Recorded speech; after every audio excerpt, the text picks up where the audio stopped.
mereka ini tidak tahu apa yang harus mereka lakukan, kebanyakan seperti itu. Bukan karena meminta perhatian orang lain, saya kurang setuju dengan pernyataan seperti itu. Mereka ini tidak mampu mengungkapkan rasa sakitnya, mereka ini tidak bisa, mendapatkan kekangan misalnya, atau mereka nggak pernah dapat kekangan sama sekali, dan mereka ingin merasakan rasanya dikekang, seperti itu. Ini beda-beda sekali setiap setiap anak gitu yang dirasakan. Cuman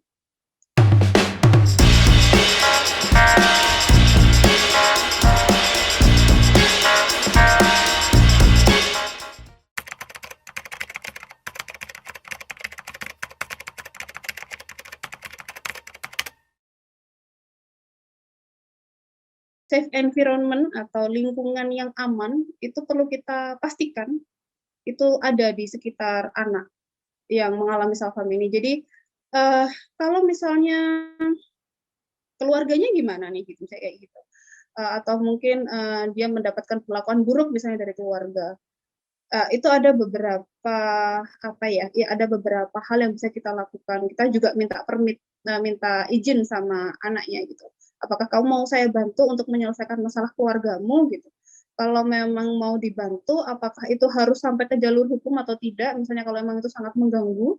Kalau memang tidak, setidaknya, anak ini dalam keadaan yang aman.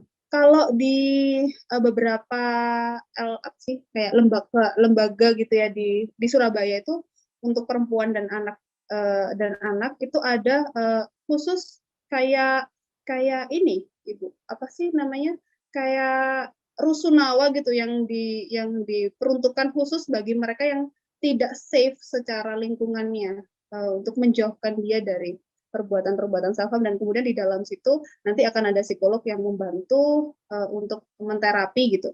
Kalau di Surabaya itu saya pernah tahu namanya ada Safi Amira.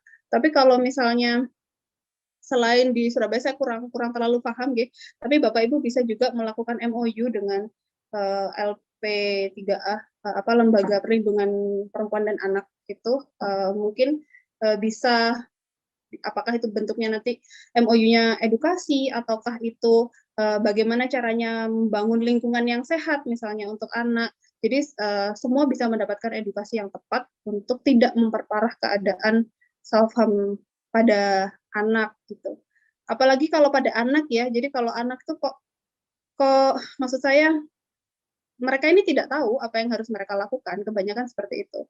Bukan karena meminta perhatian orang lain, saya kurang setuju dengan pernyataan seperti itu.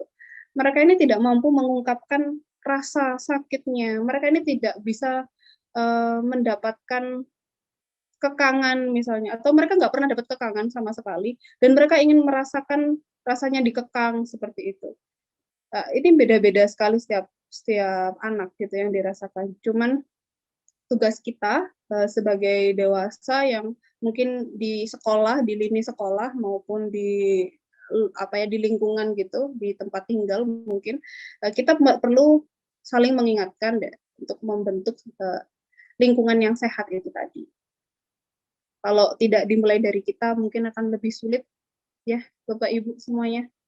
Begitu Mas Binar, Bapak Ibu. Oke, Mbak Amel. Iya, jadi kadang juga mungkin pertanyaannya selain bagaimana menangani anaknya adalah bagaimana kita membangun lingkungan yang kondusif ya, Mbak Amel ya, buat anak Iya, agar bisa bertumbuh kembang dengan cara yang lebih positif bagi iya. mereka. Seperti itu.